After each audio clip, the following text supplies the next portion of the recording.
Bonjour à tous et à toutes, c'est Morgan et bienvenue dans cette nouvelle vidéo. Donc dans cette vidéo, nous allons parler de où vivre durant votre passe.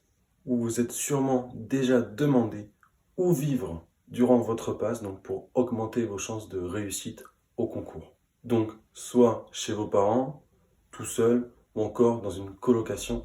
Donc c'est ce que nous allons voir dans cette vidéo.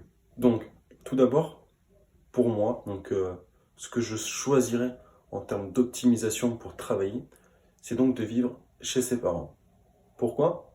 Puisque de manière logistique, on va dire, ça vous fera un gain de temps considérable.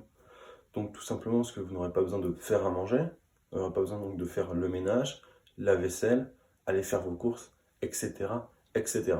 Et toutes ces petites choses donc cumulées font que vous gagnerez du temps. Et qui dit gagner du temps, en tout cas ne pas en perdre, dit ne pas perdre des places au concours. Donc c'est comme cela que j'ai vécu mon année, donc avec mes parents qui m'aidaient, etc. Donc pour tout ce qui était donc faire à manger, je ne faisais jamais à manger, je ne faisais jamais la vaisselle, puisque tout simplement ils étaient là donc pour m'aider et pour me faire perdre le moins de temps possible. Donc je n'avais pas du tout besoin de penser à ces petites choses de la vie quotidienne qui m'auraient fait donc perdre du temps. Et donc cela m'a permis de donc gagner du temps, mais aussi de ne pas me disperser, de disperser mon esprit dans toutes ces choses assez futiles, on va dire, bien que nécessaires. Et donc cela m'a permis de rester concentré sur mon objectif, donc qui était de réussir ma PACES.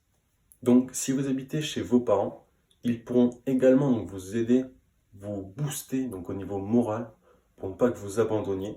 Et cela, même si ça peut paraître un peu bête, vous permettra de ne jamais abandonner car vous aurez toujours quelqu'un ou donc, plusieurs personnes qui vous boosteront et vous pousseront à donner le meilleur de vous-même pour réussir vos rêves. Donc en l'occurrence, réussir votre passe. Donc personnellement, ma famille m'a toujours boosté pour me permettre de réussir au mieux cette année, malgré le fait que, après en avoir discuté un peu avec eux, après avoir réussi, qu'ils ne pensaient pas donc, que j'allais réussir du premier coup, même si je l'avais un peu compris au fur et à mesure de l'année. Et cela, on va dire un peu ce manque de confiance, m'a permis de me booster encore plus. Et donc ça m'a permis de plus travailler, d'être beaucoup plus efficace, etc., etc. Donc concernant le fait de vivre tout seul ou de vivre en colocation, donc cela dépendra fortement de vos colocataires. Si vos colocataires sont dans la même filière que vous, donc sont en passe, cela ne posera pas trop de soucis, qu'à part s'il y a une guerre d'ego par rapport au classement au col, etc.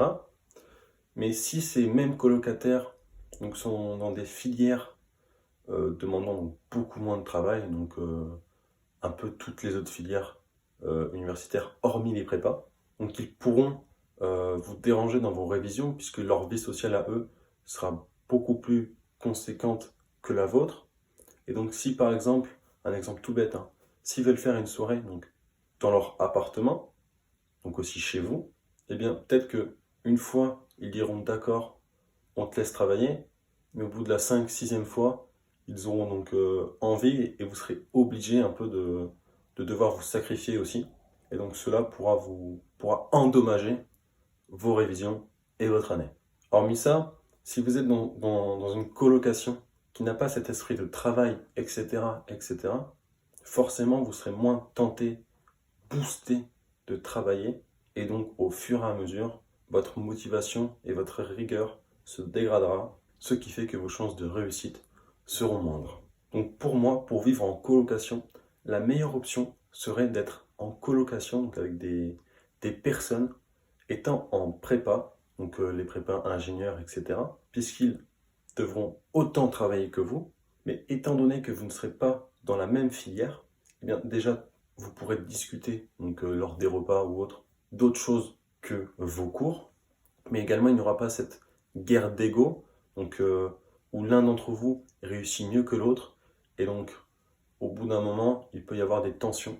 Donc pour moi le meilleur choix à faire si vous voulez être en colocation, c'est d'être avec des gens en prépa, donc qui auront donc le même style de vie que vous, sans forcément interférer dans vos révisions avec toute cette guerre d'ego qu'il peut y avoir. Pour ce qui est de vivre tout seul, donc vous devez être conscient de ce que cela signifie. Donc comme vu plutôt dans la partie où je vous conseille de vivre chez vos parents, donc, puisque vous devrez faire toutes ces petites tâches qui vous feront perdre du temps, donc chronophages, sans pouvoir malheureusement donc les déléguer. Donc si vous êtes quelqu'un de très organisé, donc cela ne vous posera pas trop de soucis, puisque vous arriverez donc à vous mettre des horaires et à les respecter. Et donc cela sera certes chronophage, mais vous arriverez à contenir cette perte de temps et en augmentant votre productivité donc sur les heures, sur les horaires où vous pouvez travailler. Au contraire, si vous êtes quelqu'un de peu organisé, eh bien je vous conseille de fortement apprendre à vous organiser,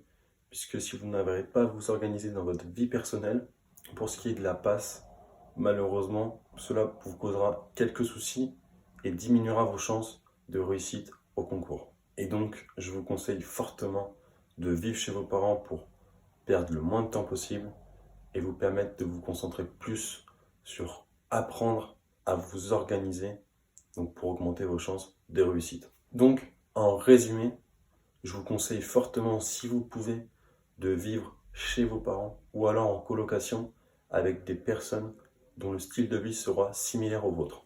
Tout simplement pour perdre le moins de temps possible et ainsi augmenter vos chances de réussite au concours. Donc, vous pouvez, si vous souhaitez, télécharger un extrait de mon livre Passe pour les meilleurs, dans lequel je vous raconte mon histoire, comment j'ai réussi à faire partie des 15%, mais également mon conseil et astuces exclusifs pour vous permettre d'augmenter vos chances de réussite au concours.